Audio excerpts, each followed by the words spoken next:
Yo, what's up, Mad Mountain? Mr. Hayden Fetters, how y'all doing? Anybody else hanging out in the background there too? How you guys doing?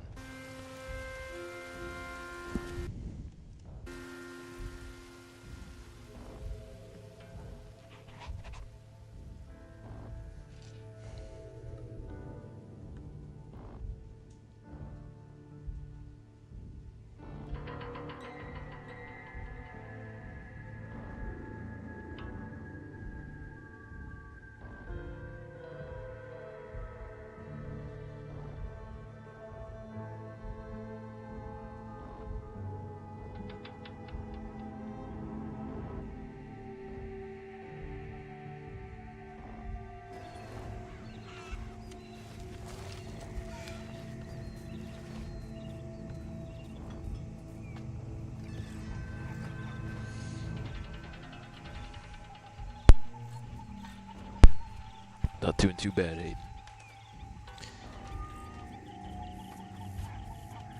Gonna get a little story time going in, man, and then after this stream we'll get some bounty stuff going online after that.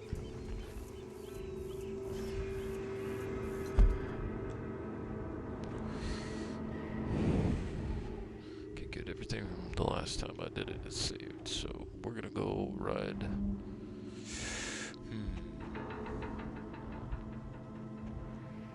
Right up to my favorite spot to go camping.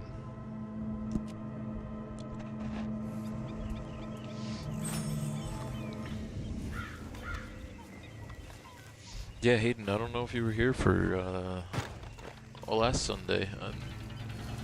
You don't look right dressed as the law. But we did kind of like a story hour, and then I followed it up with some Red Dead Online jammins, and I think I'm gonna do the story in story mode. That way we don't get interrupted by online, and then I'll cut this stream and start a new one, and we'll do the Red Dead Online. We'll do the Ghost Recovery Team and Bounty Services. Well, yeah, no, I'm just explaining to you, man. We did it last week. It did pretty well, so we're gonna do this one this week too. Gonna go find us a spot to camp while we wait for people to file in.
Yeah, man, I'd probably wait till it went on like a better sale, if you can find it.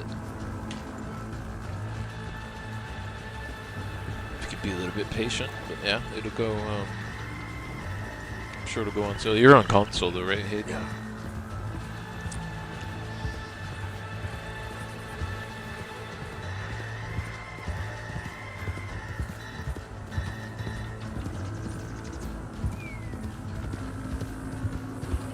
$17.99 is like a terrible price. It could be better, but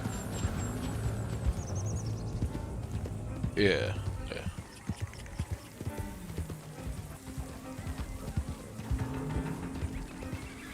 The hell?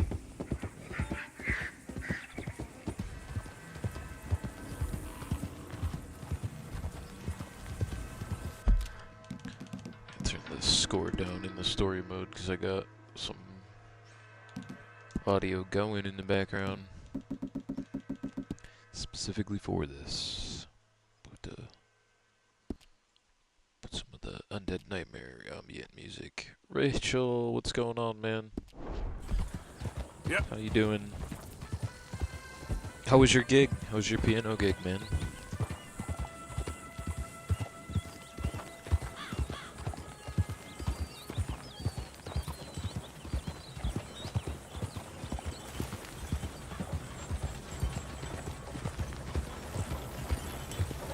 Well, this place ain't the biggest shithole I've seen. Oh, hardly.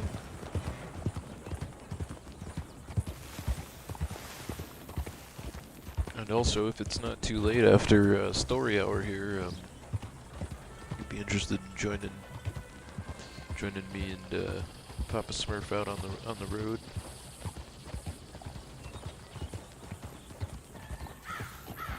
Papa Smurf, what's good, man?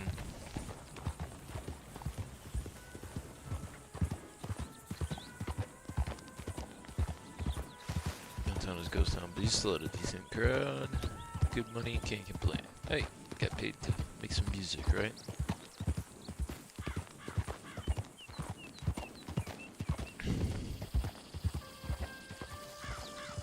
Heck yeah. Oh, sweet, sweet. Yeah. Yeah, tonight's story is a little bit longer than the last one. It's not like all broken up in 3 parts, but all's well-ish. Right. As good as it can be, right, Papa Smurf? I mean, we're all living through the same nonsense right now, right?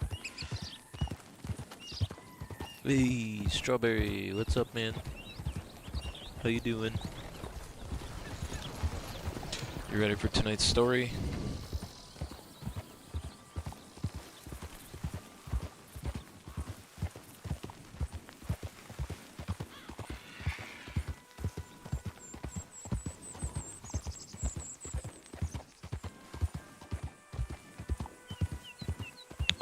Also known as Bikini.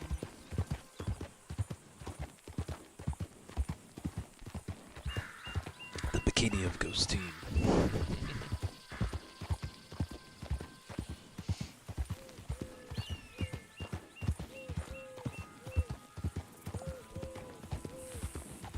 Oh yeah, story time, man. We're just gonna ride up north a little bit, find us a little spot. Excuse me, fellas. Sorry about that. Sorry, excuse me. Find a good spot. We'll sit down, set the camp up, and we'll get to ghost stories. We'll get to telling ghost stories. Glad everyone's doing okay, though. Nice to see you all here. Thank you for joining me.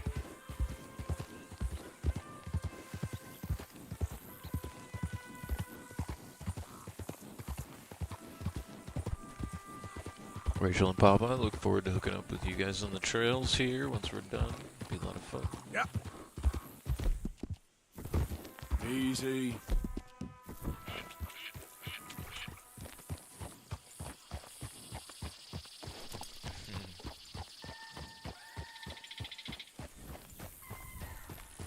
You merely adopted the darkness.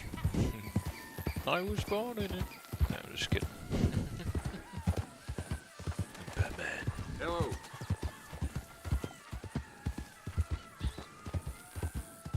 Oh yeah.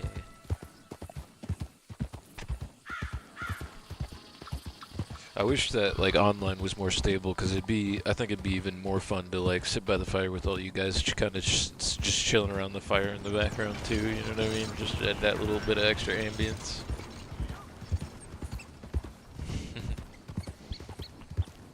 Maybe we will eventually set up that like Ghost Team server or something, you know, like for Red Dead Online. Well, look at this asshole. Whoa, that was mean.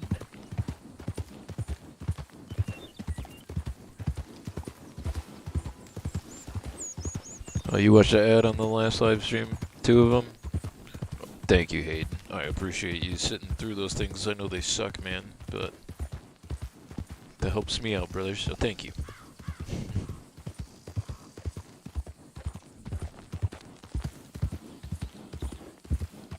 I tried to make them so they wouldn't... I tried to set them up so they wouldn't be like mid-roll ads and like break the content up too much, but sometimes I feel like on live streams, YouTube just kind of chooses when they want to chuck them in there. So I apologize. There's nothing I can do about all of it. Do the best I can to make sure it doesn't like interrupt anything, but I salute you, good sir. Thank you.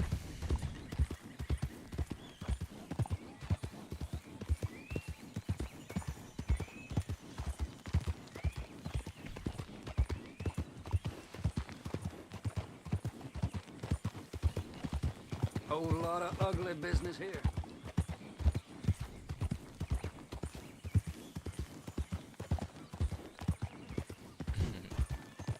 Oh, thanks, man. I appreciate that. And even for the people that have like premium and stuff like that, like, and you guys don't get to, you don't have to watch ads. Like, there's still like accounted for revenue for that too. For like if a premium member comes and watches any of my content, shorts, long form, or the live streams. So.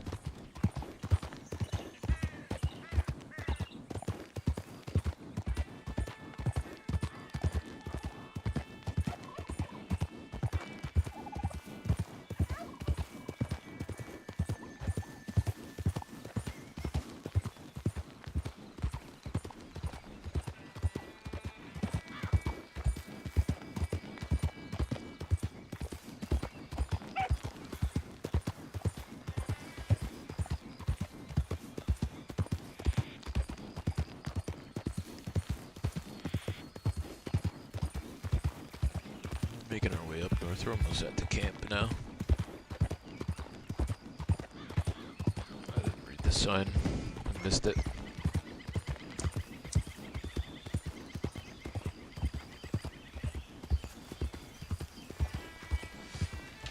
This one's cool too. I'll be able to go to sleep and like pick nighttime, and if it's like raining or something, I could sleep until the weather's good too. So this will be good. It's like a more controlled environment for the story time. So I think it'll be better.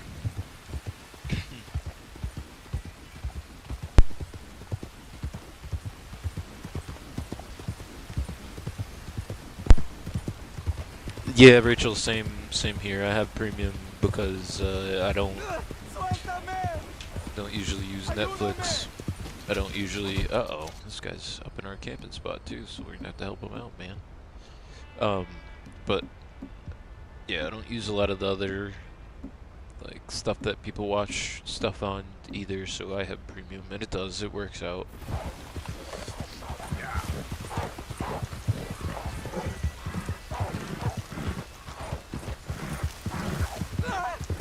No.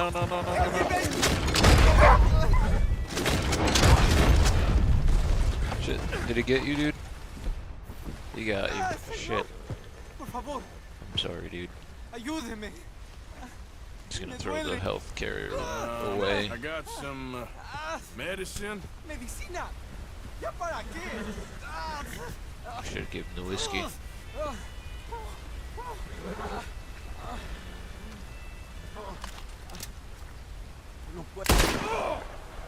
Should've for him. Sorry, partner. Couldn't stop the wolf. It's so worth it, especially if you follow a lot of channels. Yeah. You follow a lot of channels, and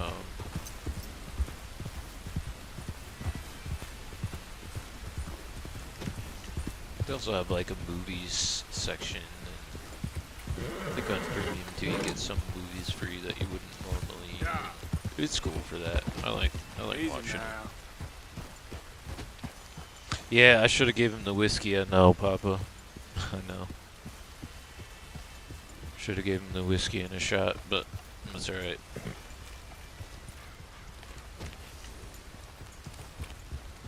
I was kind of hoping the one dude that camps up here in this spot would have already been up here. I could have just used his camp because it looks cool. But that's alright. We'll set up camp up here.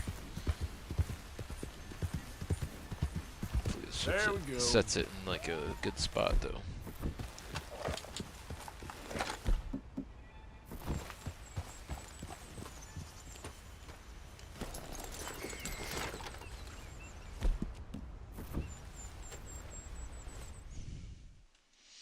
Thought you were playing this until I heard Arthur's voice. Yeah, I dress them very similar. Like I particularly have always liked black, like all black. Like my motorcycle's black, my car's black, my car's all black. I like to wear a lot of black. I've always been like that. So like even a lot of my online characters or regular characters, if I get the chance, man, I'll dress them in black. And yeah, he wears a stalker hat like my character does too, and the long duster coat. Let's set up the tent.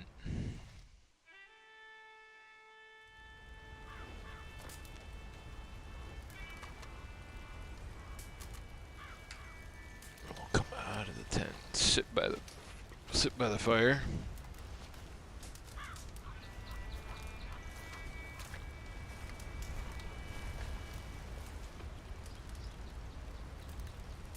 You too, Hayden? You like all black? You should have enough. It should be like doing booze and meds. But Rockstar. Yeah, no, I know, man. And I usually have enough whiskey to give him some too. And I had the option. I thought maybe it wasn't bad enough that he could have made it out with the medicine, but it's alright.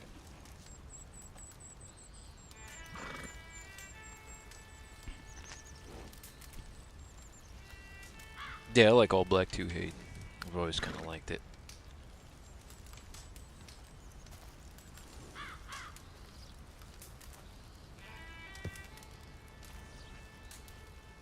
And the only difference between the way I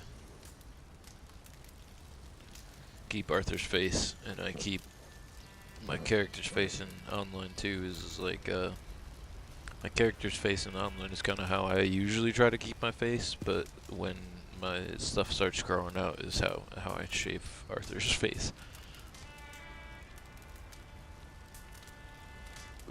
Looks like an old Driscoll. Yeah, with the long coat and the hat and the yeah.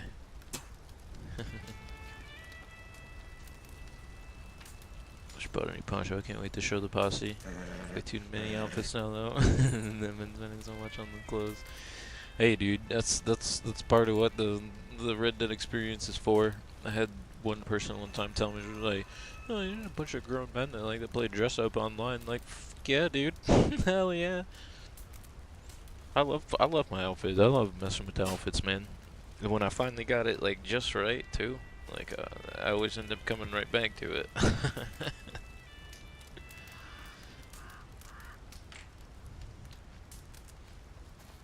All right.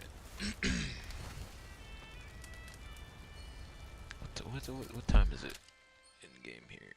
What is it, like 9? It's like 9:40 in game. Okay. Wait for the sun to go all the way down here.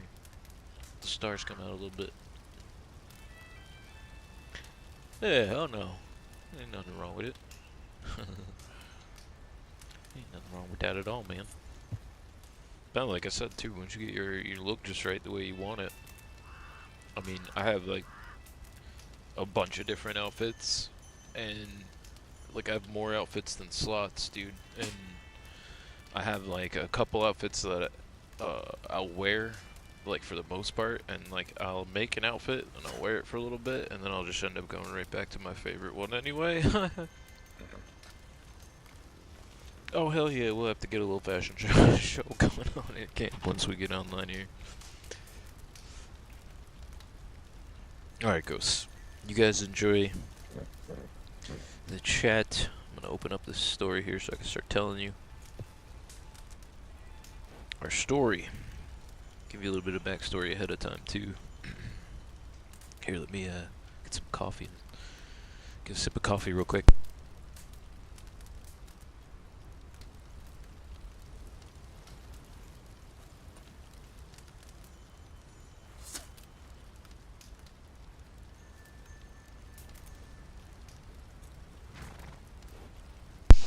Okay.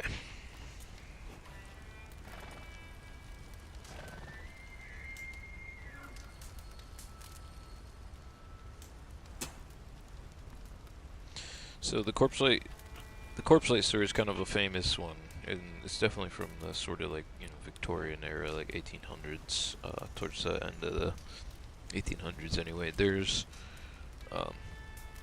nothing super original about it, but it's kind of everything you want in like a ghost story. So I think it's perfect for us. But so it was written by Dick Donovan, whose real name was J.E. Preston Muddock.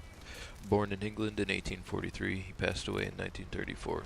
He was a journalist and a prolific writer of mystery and horror stories.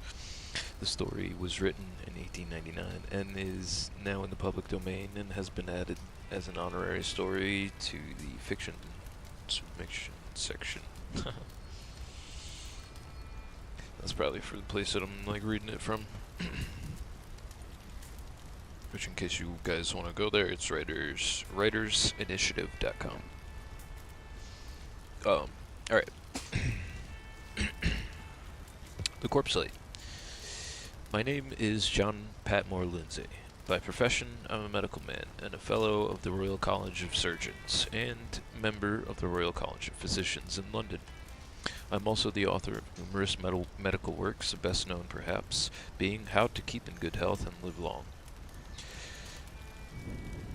I was educated at one of the large public schools and took my degree at Oxford. I've generally been regarded as a hard-headed man, and skeptical about all phenomena that were not capable of being explained by rational and known laws. Mysticism, occultism, spiritualism, and the like only served to excite my ridicule, and I entertained anything but a flattering opinion of those who professed belief in such things. I was pleased to think it argued a weakness of mind. I referred to the few foregoing facts about myself because I wish to make it clear that I do not belong to that class of nervous and excitable people who fall prey to their own fancies, conjure up shapes and scenes out of their imaginings, and then vow and declare that they've been confronted with stern realities. What I'm about to relate is so marvelous, so weird and startling that I am fain to begin my story in a half-apologetic way, and even now, as I dwell upon it all, I wonder why I, of all men, should have been subjected to the unnatural, unearthly influence. But so it is, and though, in a sense, I'm only half convinced. I no longer scoff when somebody reminds me that there's more in heaven and earth than is dreamt of in our philosophy. But to my story, and when it is told, the reader can judge for himself how powerful must have been the effect of what I witnessed. When it could induce a man of my mental fiber to commit to paper so astounding a narrative as the one I now pen. Is it about 20 years ago that I took up a practice in the old-fashioned and picturesque little town of Brinton-on-Sea. At that time there was no railway into Brinton, the nearest station being some 7 or 8 miles away. The result was the town still retained a delightful old-time air.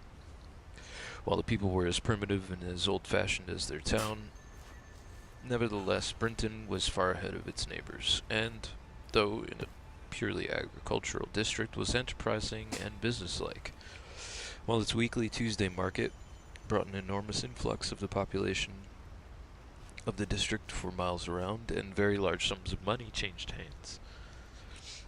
Being the chief town of the parish and boasting a very curious and ancient church, and a still more ancient market cross, to say nothing of several delightful old hostelries, and a small, though excellent museum of local curiosities, consisting principally of Roman remains and fossils,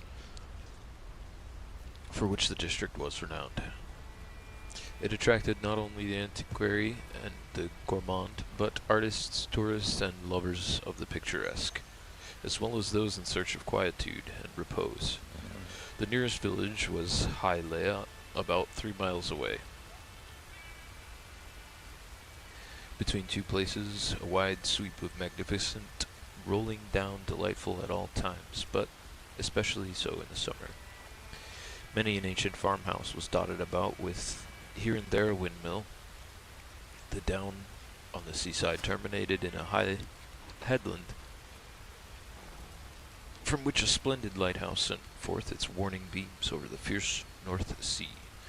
Second only in conspicuousness to this lighthouse was an old and half-ruined windmill, known all over the countryside as the Haunted Windmill.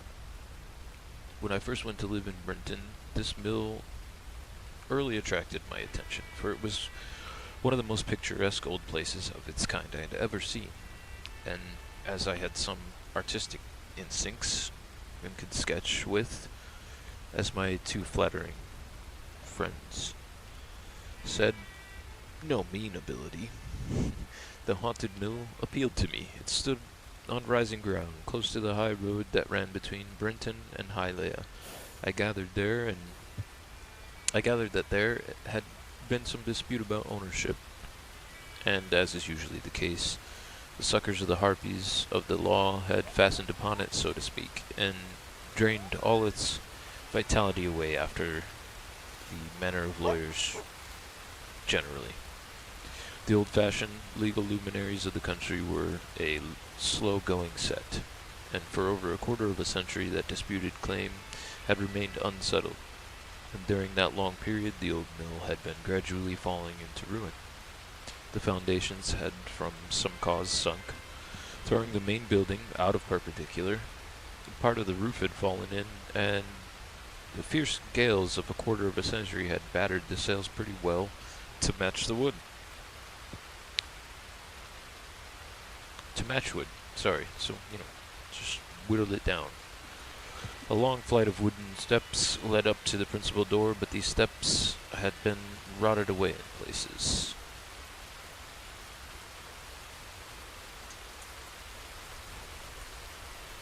And the door itself had partly fallen inward. Needless to say, this mill had become the home of bats and owls, and according to the yokels, of something more fearsome than either.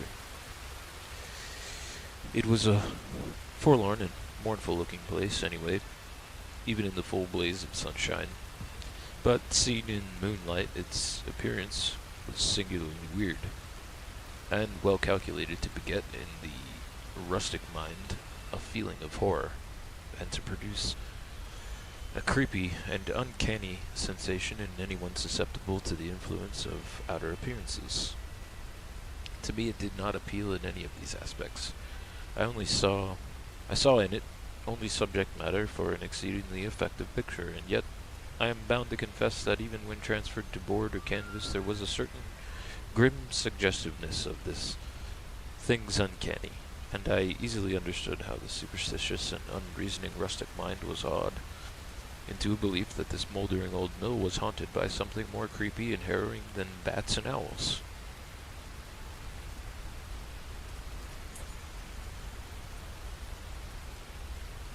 Anyway, I'd heard wonderful tales at which I'd laughed, and when I learned that the country people generally gave the mill a wide berth at night, blamed them for their stupidity. But it was a fact that worthy, and in other respects intelligent, farmers and market folk coming or going between Brenton and Hialeah after dark preferred the much longer and more dangerous route by the sea cliffs, even in the wildest weather.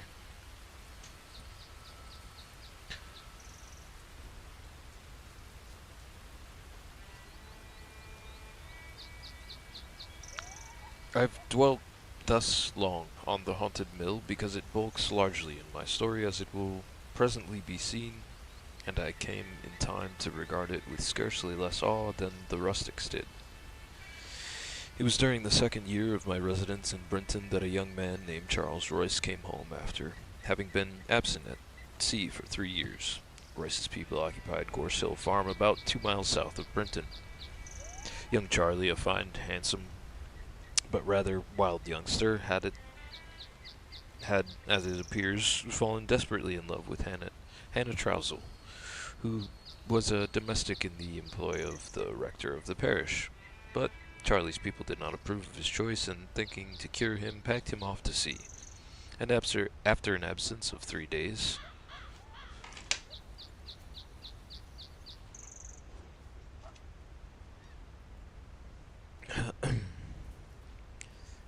and after an absence of 3 years and a month, the young fellow, bronzed, hearty, more rollicking and handsome than ever, returned to his native village. I had known nothing of Charles Rice or his history up to the day of his return, but it chanced on that very day I had to pay a professional visit to the rectory, and the rector pressed me to lunch with him. Greatly interested in all his parishioners, and knowing something of the private history of most of the families in his district, the reverend gentleman very naturally fell to talking about young Royce, and he told me the story, adding, "Hannah is a good girl, and I think it's rather a pity Charlie's people objecting to his courting her. I believe she would have made him a capital wife." "Has she given up entirely?" I asked. "Oh yes, and is engaged to Silas Hartrop, whose father owns the fishing shack, the North Sea Beauty." I've never had a very high opinion of Silas. I'm afraid he is a little too fond of Skittles and beer. However, Hannah seems determined to have him in spite of anything I can say, so she must take her course. But I hope she will be able to reform him, and that the marriage will be a happy one. I really should be a bit surprised, however, if the girl took up with her old lover again, for I have reason to know she was much attached to him, and I fancy Charlie, if he were so minded, could easily influence her to throw Silas overboard. This little story of love and disappointment naturally interested me, for in a country town the affairs of one's neighbors are a matter of greater moment than is the case in a big city. So it came to pass that a few weeks after Charlie's return, it was pretty generally known that, even as the rector had suggested it might be, young Royce had pretty Hannah Trousel were spooning again, and Silas had virtually been told to go about his business. It was further known that Silas had taken his dismissal so much to heart that he had been seeking consolation in the beer pot. Of course, folk talked a good deal, and most of them sympathized with Silas and blamed Hannah. Very soon began to be bruited about that Royce's people no longer opposed any objections to the wooing, and that in consequence Hannah and Charlie were to become husband and wife at Christmas. That was in about 7 weeks' time. A month of time had passed, and the askings were up in the parish church, when one day there went forth a rumor that Charles Royce was missing. Rumor took a more definite shape a few hours later, when it was positively stated that 2 nights previously Charlie had left his father's house in high spirits and the best health to visit Hannah and walk with her, as she was going into the town to make some purchases. On his way, he called at the Two Wagoneers, a wayside inn, where he had a pint of beer and purchased an ounce of tobacco. From the time he left the inn, all trace of him was lost. He was seen no more. Hannah waited his coming until long past the appointed hour, and when he failed to put in an appearance, she became angry and went off to town by herself. The next day, her anger gave place to anxiety when she learnt that he had left his home to visit her, and had not since returned. That anxiety had become an alarm when 2 and 3 days slipped by without bringing any tidings of the truant. On the night that he left his home, the weather was very tempestuous, and it had been and it had been wild and stormy since. It was therefore suggested that on leave the two wagoneers he might have got confused with when he reached the common which he had to cross to get to the rectory. And as there were several pools and treacherous hollows on the common, it was thought that he had come to grief. But the most diligent search failed to justify the surmise. Such an event as this was well calculated to cause a sensation, not only in Brinton and its neighborhood, but throughout the county. Indeed, for many days, it was a common topic of conversation, and at the Brinton weekly market and the farmers and the rustics dwelt upon it, to the exclusion of other things. And of course everybody, or nearly everybody, had some wonderful theory of his or her own to account for the missing man's disappearance. One old lady, who every week went for 20 years, had trudged in from a village 5 miles off with poultry and eggs for the Brinton market, declared her belief that young Royce had been spirited away, and she recommended an appeal to a wondrous wise woman locally known as Cracked Ball, but whose reputation for solving mysteries and discovering lost persons and things was very great.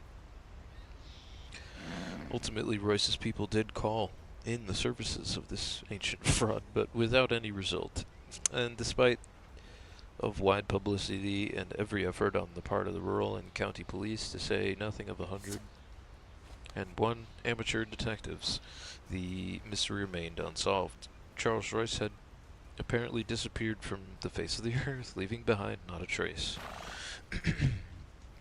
In the process of the time, the 9 days' wonder gave place to something else, and accepting by those directly interested in him, Charles Royce was all but forgotten. Hannah took the matter very seriously to heart, and for a while lay dangerously ill. Silas Hartrop, who was much affected by his disappointment with regard to Hannah, went to the dog's den, as the saying is, and drank so heavily that it ended in an attack of delirium tremens. I was called in to attend him, and had hard work to pull him through. On his recovery, his father sent him to an uncle at Yarmouth, who was in the fishing trade, and soon after news came that young Hartrop had been drowned at sea. He was out in the North Sea in his uncle's fishing smack, and though nobody saw him go, it was supposed that he fell overboard in the night. This set local tongues wagging again for a time, but even the affairs of Brinton could not stand still because the ne'er-do-well Silas Hartrop was drowned. So sympathy was expressed with his people, and then the affair was dismissed.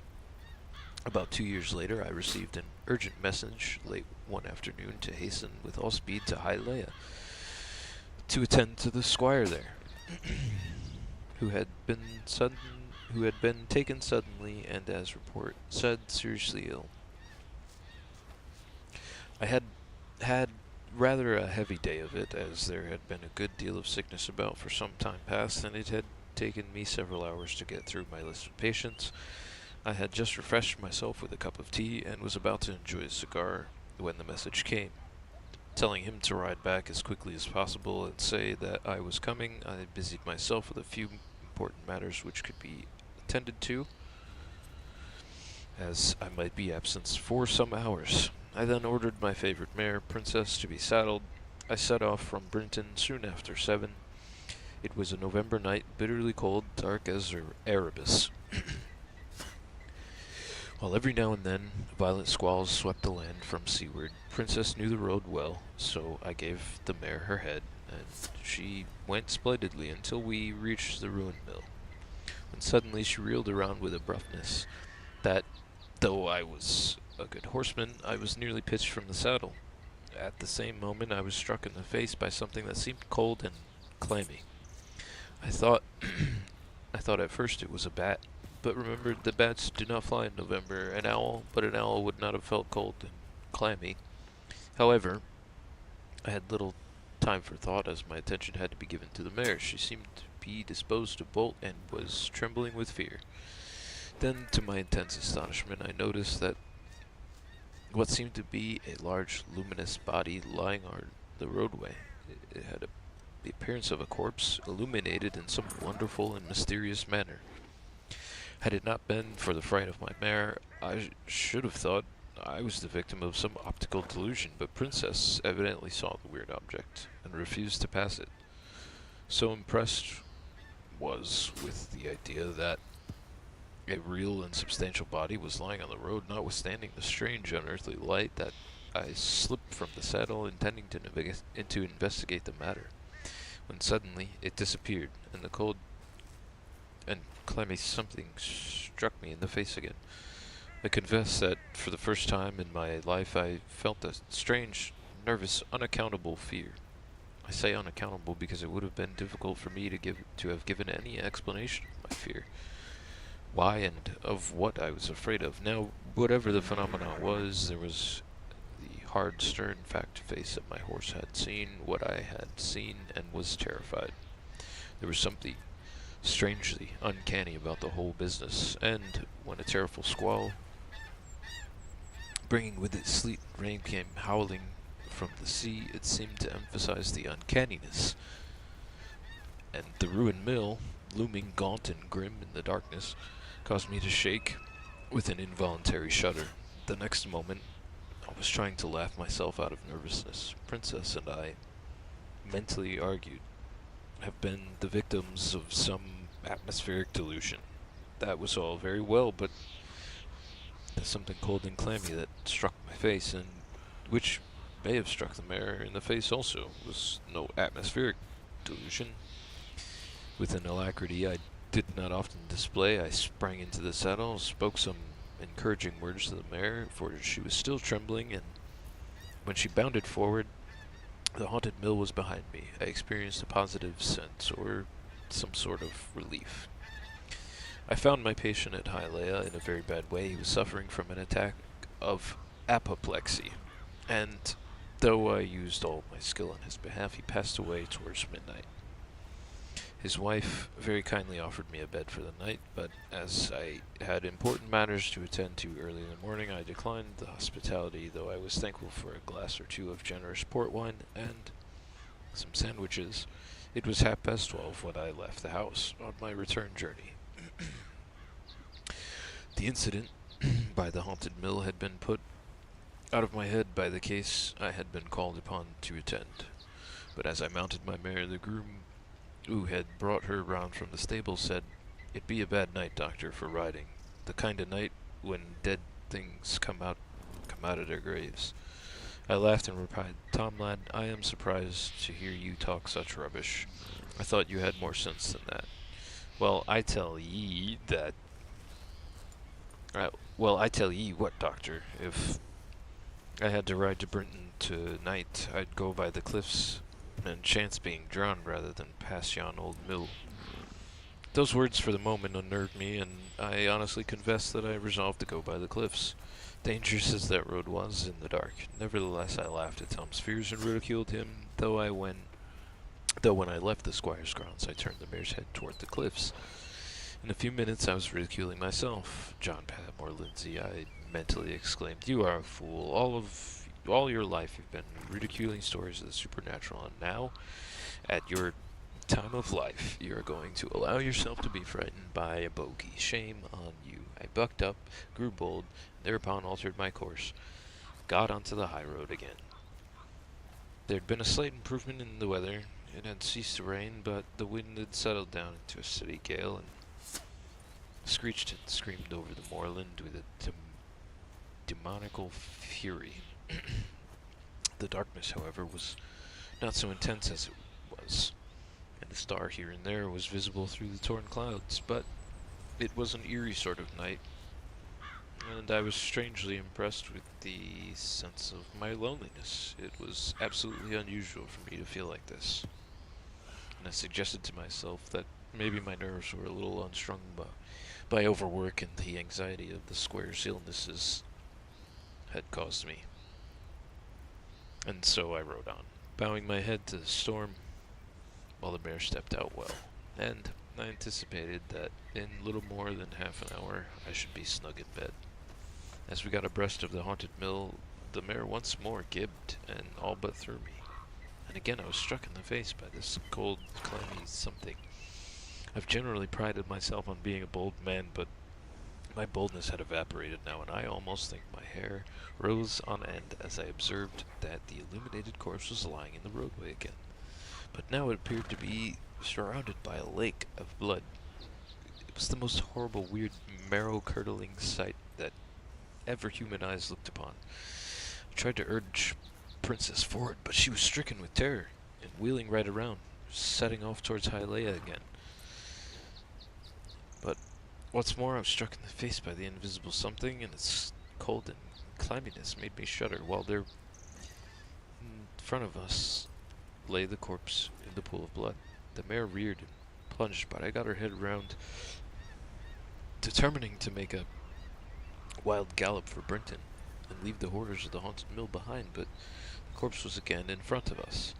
I shrank back, almost appalled, as something once more touched my face. I cannot hope to describe what my feelings were at this supreme moment. I don't believe anything human could have daunted me. But I was confronted by a supernatural mystery that not only terrified me, but the mare I was riding. Whichever way I turned, that awful ghastly object confronted me, and the blow in the face was repeated again and again. How long I endured the unutterable horrors of the situation, I really don't know. Possibly the time was measured by brief minutes. It seemed to me hours. At last my presence of mind returned. I dismounted and reasoned with myself. Whatever the apparition was, it had some import. I soothed my mare by patting her neck and talking to her, and I had determined then to try and find a solution of the mystery. But now a more wonderful thing happened. The corpse, which was still made visible by the unearthly light, rose straight up, and as it did so, the blood seemed to flow away from it in great gurgling streams, for I solemnly declare that I distinctly heard gurgling sounds. The figure glided past me, and a sense of extraordinary coldness made me shiver. Slowly and gracefully the shining corpse glided up the rotting steps of the old mill and disappeared through the doorway. No sooner had it gone in, the mill itself seemed to glow, and with a bright phosphorescent light, and became transparent, and I beheld a sight that took my breath away. I'm disposed to think that for some moments my brain became so numb that insensibility ensued, for I am conscious of a blank. When the power of thought returned, I was still holding the bridle of the mare. She was cropping the grass at her feet. The mill loomed blackly against the night sky. It had resumed its normal appearance again. The wind shrieked about it, the ragged scud raced through the heavens, and the air was filled with sounds of raging wind. At first, I was inclined to doubt the evidence of my own senses. I tried to reason myself into a belief that my imagination had played a trick, but I didn't succeed. Although the mystery was too profound for my fathoming, so I mounted the mare, urged her to her fastest pace, galloped into Britain, and entered my house with a feeling of intense relief. Thoroughly exhausted by the prolonged physical and mental strain I had endured, I speedily sank into a deep, though troubled slumber as soon as I got into bed. I was unusually late rising the next day. I found that I had no appetite for breakfast. Indeed, I felt ill and out of sorts. And though I busied myself with my professional duties, I was haunted by the strange incidents of the night before. Never before, in the whole course of my career, had I been so impressed, so unnerved, so dispirited. I wanted to believe that I was still as skeptical as ever, but it was no use. What I had seen might have been unearthly, but I had seen it, and it was no use trying to argue myself out of that fact. The result was, in the course of the afternoon, I called on my old friend, Mr. Goodyear, who was chief of the county constabulary. He was a strong-minded man, and like myself, a hardened skeptic about all things that smacked of the supernatural. Goodyear, I said, I'm out of sorts, and I want you to humor a strange fancy I have. Bring one of your best men and come with me to the haunted mill, but first, let me exact you from a pledge of honor that if our journey should result in nothing, you will keep the matter secret, as I am very sensitive to ridicule. He looked at me in amazement, and then, as he burst into a hearty laugh, exclaimed, I say, my friend, you are overworking yourself. It's time you got a locum tenens and took a holiday. I told him that I agreed with him. Nevertheless, I begged him to humor me and accompany me to the mill. At last he reluctantly consented to do so. An hour later, we drove out of town in my dog cart. There were 4 of us, as I took Peter, my groom, with me. We had provided ourselves with lanterns, but Goodyear's man and Peter knew nothing of the object of our journey. When we got abreast of the mill, I drew up, and giving the reins to Peter, I alighted, and Goodyear did the same. Taking him on one side, I said, I've had a vision, and unless I am the victim of incipient madness, we shall find a dead body in the mill. The light of the dog cart was shining full on his face, and I saw the expression of alarm that my words brought. Look here, old chap, he said, in a cheery, kindly way, as he put his arm through mine. You're not going to that mill, but straight home again. Come now, get into the cart, and let's have any more of this nonsense. I felt disposed to yield to him, and had actually placed my foot on the step to mount when I staggered back and exclaimed, My God, am I going mad, or is this a reality? Once again I had been struck in the face by the cold, clammy something, and saw Goodyear suddenly clap his hand to his face as he cried out, Hello? What the deuce is that? Aha, I exclaimed exultantly, for I no longer thought my brain was giving way. You have felt it too. Well, something cold and nasty like struck me in the face. A bat, I expect. Confound him. Bats don't fly at this time of the year, I replied. By Jove, no more they do. I approached him and said in a low tone, Goodyear, this is a mystery beyond our solving. I am resolved to go into that mill. He was a brave man, though. For a moment or two he hesitated, but on my insisting he consented to honor me. So we lit the lantern, and, leaving the groom in charge of the horse and trap, I, Goodyear, and his man made our way with difficulty up the rotting steps, which were slimy and sodden, wet. As we entered the mill, an extraordinary scene of desolation and ruin met our gaze as we flashed the light of lantern about. In places, the floor had broken away, leaving yawning chasms of blackness. From the moldering rafters, huge festoons of cobwebs hung. The accumulated dust and dampness of years had given them the appearance of cords. And oh, how the wind moaned eerily through the rifts and crannies and broken windows. If ever there was a place on earth where evil spirits might dwell, it was surely that ghoul-haunted old mill. The startling aspect of the place impressed us all, perhaps me more than the other two. We advanced gingerly, for the floor was so rotten we were afraid it would crumble beneath our feet. My companions were a little bewildered, I think, and were evidently at a loss to know what we had come here for. But some strange feeling impelled me to seek for something, though if I had been asked to define that something for the life of me, I could not have done it. Forward I went, however, taking the lead, and holding the lantern above my head so that its ray might fall afar. But they revealed nothing save the rotting floor and slimy walls. A ladder led up to the upper story, and I expressed my intention of mounting it. Goodyear tried to dissuade me, but I was resolute, and led the way. The ladder was so creaky and fragile that it was not safe for more than one to be on it at a time. When I reached the second floor, I drew myself up through the trap, and I am absolutely certain I heard a sigh. You may say it was the wind. I swear it was not. The wind was moaning drearily enough, but the sigh was a distinctive note and unmistakable. As I turned the lantern round so that its light might sweep every hole and corner of the place, I noticed what seemed to be a sackful of something lying in the corner. I approached and touched it with my foot, and drew back in alarm, for touch and sound me told me it contained neither corn nor chaff.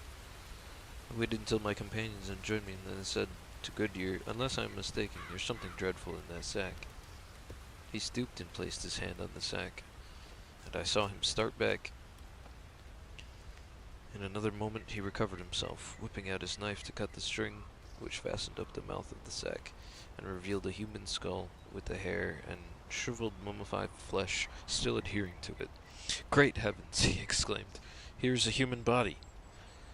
We held a hurried conversation and decided to leave the ghastly thing undisturbed until the morrow. So we scuttled down as fast as we could and went home. Did not return to the mill again to myself. My part had been played. Investigation made it absolutely certain the moldering remains were those of poor Charlie Royce, and it was no less absolutely certain that he had been foully murdered, for not only was there a bullet hole in the skull, a bullet inside, but his throat had been cut. It was murder, horrible and damnable. The verdict of the coroner's jury pronounced it murder, but there was no evidence to prove who had done the deed. Circumstances, however, pointed to Charlie's rival, Silas Hartrop. Was it a guilty conscience that drove him to drink, and did the Furies who avenged such deeds impel him on that dark and stormy night in the North Sea to end the torture of his accursed earthly life? Who can tell? The sea holds its secrets, and not a scrap of legal evidence could be obtained. But, though the law declined the responsibility of fixing the guilt of the dark seed on Silas, there was a consensus of opinion that he was the guilty party.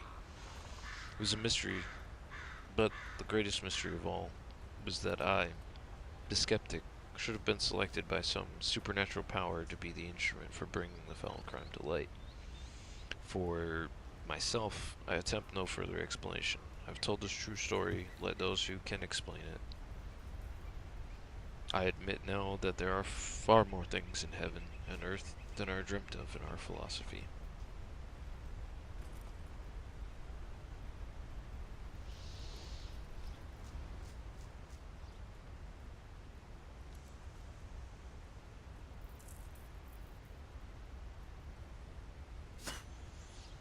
And that's it.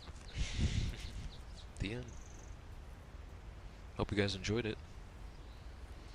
It was quite the tale, man.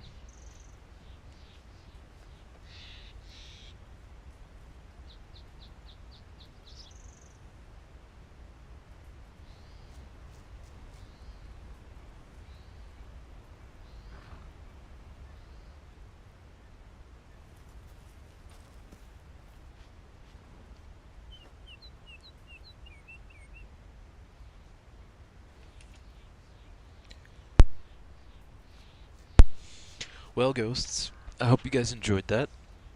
I think it was pretty cool. It was pretty interesting. It wasn't super scary, but definitely kind of interesting ghost story from the 1800s, right? What'd you guys think?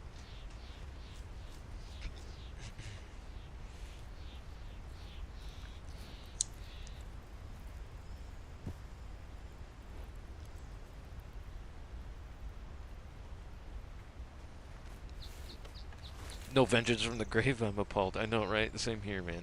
What the heck? Hayden's just like, what coat do you have on? I've just got the regular duster on. Just wearing the regular black duster. Yeah, I mean, it's got all those classical elements of a good, yeah, exactly. There you go, Papa Smurf. You already knew what I was gonna say. It's got all those good classic elements of a ghost story, right? But it was pretty good, pretty good. Well, if you guys all enjoyed it, go ahead and hit that like button for me. If any of the lurkers out there who aren't part of Ghost Team, man, super soothing. I got a little spaced out. I've been told my voice has that effect on people, so yeah. Also, the scenery too, man. It's that dang pretty game. But yeah, if you guys liked it, hit the like button, share it out there. on the old YouTubes. It helps me with the algorithms. Any of you guys that were lurking out there during the story, I appreciate you guys for coming by and stopping by. All you guys go ahead and hit like, share it out, also subscribe, and anybody that's not, join the Discord, man. You can join us up here on Ghost Team. Also, don't forget to check out the memberships. Got a whole bunch of different cool stuff there.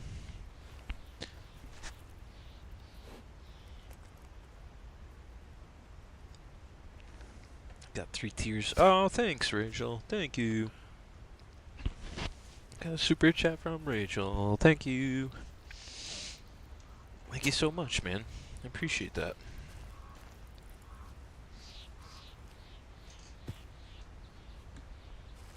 Heck yeah.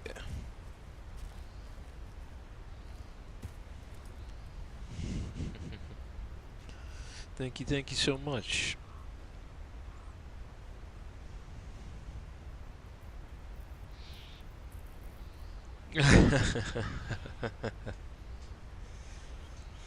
Even knocked me out, yeah.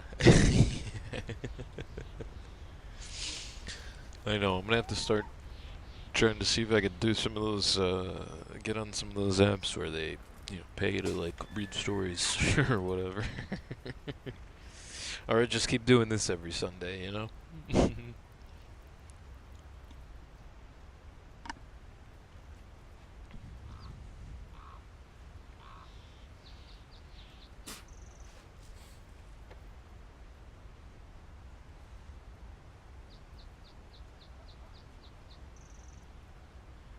Yeah, thank you. Yeah. Yeah, it was kind of a concept I'd sort of come up with a little bit of help from some other peoples. But, yeah, I like it too, man. I like it too. We'll definitely keep it going, for sure. I think it's a good, nice, like, fun thing to do every Sunday. And something that kind of, like, diversifies my catalog on YouTube a little bit too. Along with playing other games and stuff too, which we'll be doing that too at some point. I'll be doing a couple more games and stuff like yes, voiceovers for sure. There's a lot of work. Will you be competing with AI? Well, thankfully AI is not super great right now,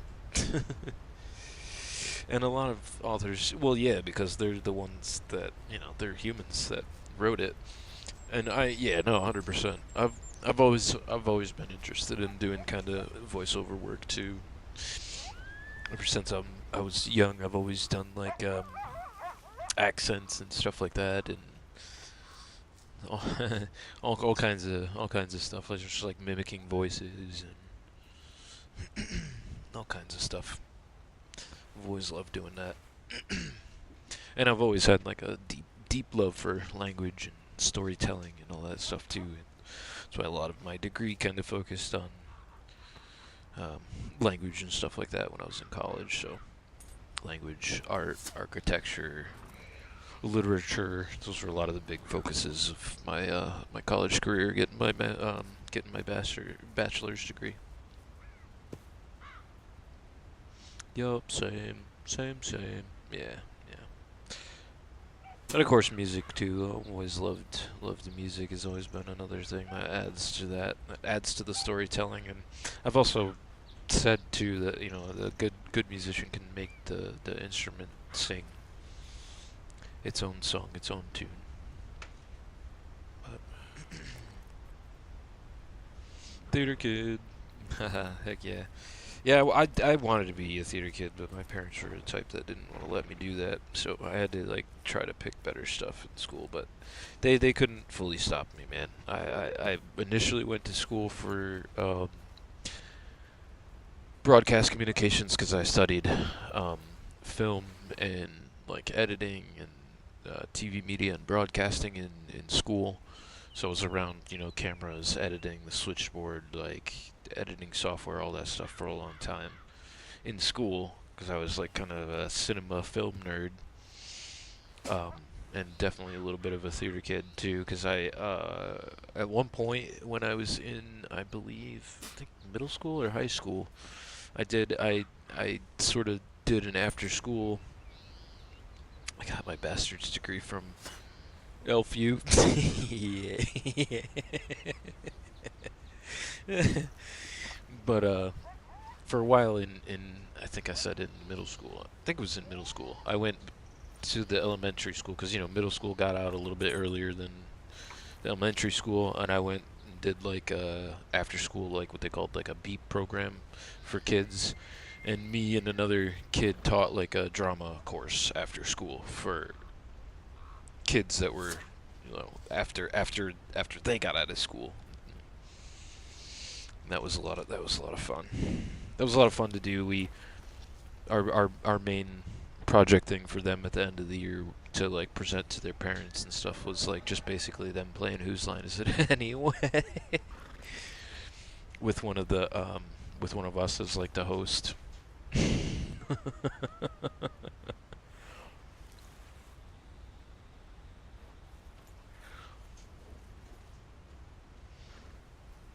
Yeah, it was awesome. Those were the good old days, man. It was fun too. It was cool as heck to like watch the kids like improv and be goofy and all that stuff, man. Even though I was like, still a kid myself at that point too, it was still kind of rewarding, man. It was nice. It was cool. It was a lot of fun, and it was cool, just being goofy with them, Bastard's degree, yeah.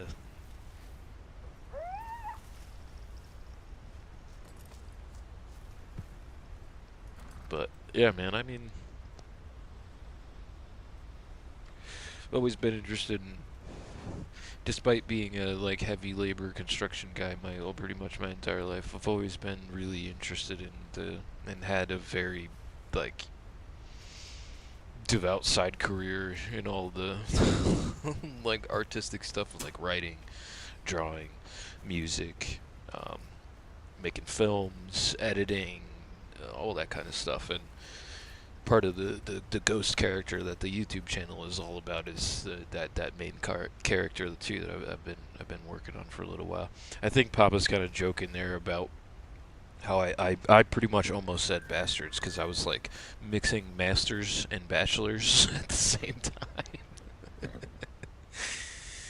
Because I was like thinking about how I was gonna go get my master's, but I didn't want to do the master's and the PhD after that because it was just so much school, dude. I'd be in school forever, and I hated school, honestly. Like I hated it as much as I loved the concept of like learning shit and learning new things. I just hated school so much.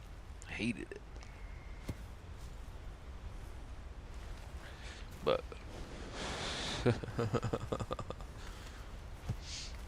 yeah, no, I could tell, dude. I could tell because like I said, I knew I was mashing up the two words.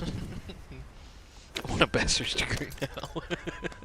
Well, you get one from being out on the road with us, which we're about to go do now.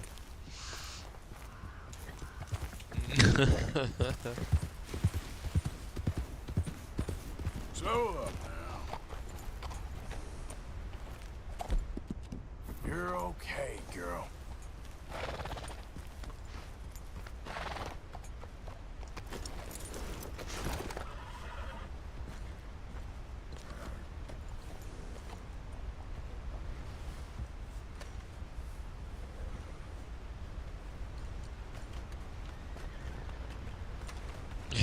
Hey, yeah, man. I'm just gonna head off here soon, and I will probably take like a brief 5-minute break before I return, just so I can make another cup of that like Midnight Cowboy, keep myself going for a little while. But thank you guys, thank you all for joining, man, and hanging out. That's so much fun. I love this. I love it a lot. I love seeing you guys every Sunday. Love telling ghost stories. Always love that kind of stuff, man. So it's cool. I'm glad you guys like it too, and it's a lot of fun. So we'll definitely keep it going. We'll start with the members shout out. We'll give that to Yellow, Ms. Strawberry Fox. Thank you for coming out. Thank you for your membership, your continued membership. I appreciate that so much. I hope you guys liked the member picture I posted for you guys on YouTube there. Let's see. Yeah, no, you're welcome, man. Heck yeah. Heck yeah. I'm gonna keep doing it, man. I have a lot of fun with it. And I'm glad you guys love it too, man. We'll definitely for sure keep it going. Give some shout outs to all the rest of you ghosts. Um, Ms. Rachel Rage. You guys got to check her out if you haven't too, man. She's got some music up on YouTube, and she's got a sweet YouTube channel with a bunch of like covers, a bunch of her own like original music. Y'all definitely gotta check her out if you haven't already. I'm gonna share her link for you right now. Go check her out. Like I said, she's got a bunch of music up, and it is freaking awesome. Um, she's a good musician. She's a very well traveled professional musician too. So definitely go show her some love, just some views, some likes, all that good stuff. Subscribe, check her out. I know her and I were talking, and I know she's gonna start doing some live soon, adding some more content and stuff too. So definitely go check her out. Um, we'll finish up here with the shout outs. Mr. Hayden Fetters, first to show up. Number 2 of the top fans in the stream too. Thank you, sir. Thank you for sitting through the ads. I'm sorry YouTube throws them your way in the middle of a stream, but thank you, man. Papa Flippin' Smurf, I'll see you out on the dusty trails in a little bit here with Miss Rachel Rage. Gotta give a shout out to Ms. Rachel also for the super sticker. Thank you so much, man. I appreciate that. Let's see. Who else we got in chat? Anybody else in chat? I don't know. I can't really see anybody, but give a shout out to the moderators in the background. Nova, Shadow, if you guys were out there lurking. Thank you so much. Thank you guys. Thank you, thank you, thank you. I will definitely keep this up. We'll do this next Sunday. I'll try to get us another story all lined up for next. Oh, yep, Mads Mountain. Thank you, Hayden. Thank you. We gotta give a shout out to Mads Mountain for coming out too. Mads. Yep. Thank you, brother. Thank you for remembering him. I just couldn't see it because the chat's like not loading all the way up. So, thank you, bro. Appreciate it. We'll give him a shout out too for sure. He's got a channel too. Let's go to Mad Mountain.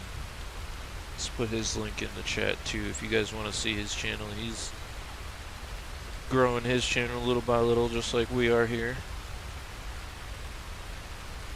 Oh, looks like he's got himself a Discord too. Nice, man. I didn't even notice that. I wonder when he did that.